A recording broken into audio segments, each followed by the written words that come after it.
Alors, bienvenue dans cette deuxième partie de notre vidéo. Ici, nous allons explorer d'autres parties de Google Forms. Alors, nous allons créer une nouvelle section que nous allons renommer, donc section 4, échelle et grille. Nous allons ici créer une nouvelle question, puis aller choisir échelle linéaire. Du coup, échelle linéaire permet de faire une évaluation sur une échelle donnée. Donc ici, nous allons choisir une échelle de 1 à 5. Donc notre question est évaluer votre niveau de maîtrise de Google Forms. Ainsi, vers le bas, nous allons voir 1 et 5. Donc ce sont les échelles que nous avons choisies. Du coup, nous allons taper le libellé. Donc ici, nous allons dire que si vous choisissez 1, ça veut dire que vous êtes nul. Et si vous choisissez 5, vous êtes un expert. Donc ça va permettre à celui qui répond de voir en même temps à quel niveau il se situe. Donc la prochaine question, elle sera comparer ces outils de Google. Nous allons aller dans le menu des options pour choisir grille à choix multiples. Donc ici, nous allons constater qu'il y a deux options qui apparaissent. Donc il y a l'option ligne et il y a l'option colonne. Donc l'option ligne, nous allons éditer les informations dont nous voulons qu'il soit entre les lignes. Et dans l'option colonne, nous allons prendre les informations dont nous voulons qu'ils soient dans les colonnes. Donc nous avons édité ces informations-là, donc nous allons exiger une réponse par ligne et après activer une prochaine section. Il s'agit de la section de téléchargement des fichiers. Donc cette section permet à ce que le répondant puisse télécharger des fichiers depuis son smartphone et importer directement dans le formulaire. La question numéro 1 de cette section, c'est télécharger une capture d'écran de l'interface de Google Forms que vous avez utilisée. Alors pour les options ici, nous allons prendre l'option fichier, donc importer un fichier.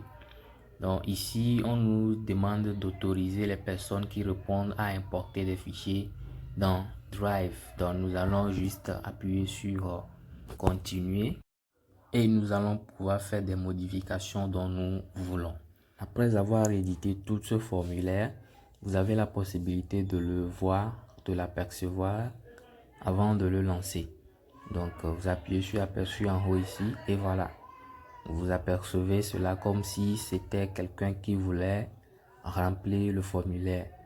Donc, il faut toujours veiller à faire l'aperçu avant de publier votre formulaire. Maintenant, nous allons voir l'option thème. Donc, vous avez la possibilité de remplacer, de changer les thèmes, les couleurs, les polices. Donc, vous appuyez en haut ici, personnalisation de thème. Et voilà. Ça apparaît comme ça. Vous avez la possibilité, comme je le disais, de changer la police. Donc ici, vous pouvez changer la police de l'entête. Vous pouvez choisir peu importe la police que vous voulez. Voilà.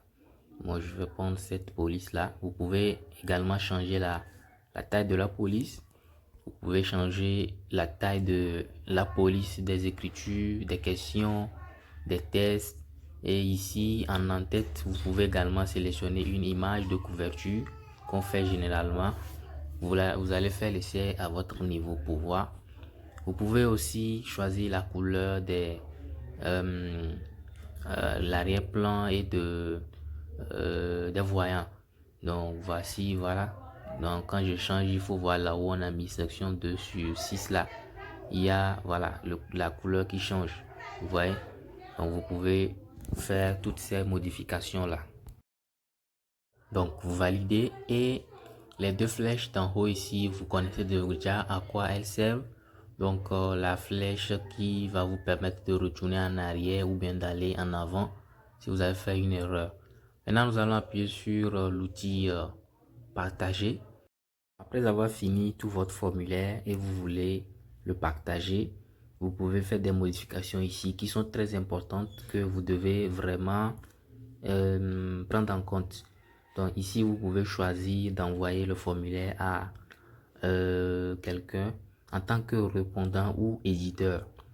Du coup, un répondant, c'est celui qui répond juste au formulaire, mais l'éditeur, c'est quelqu'un qui peut faire des modifications sur le formulaire.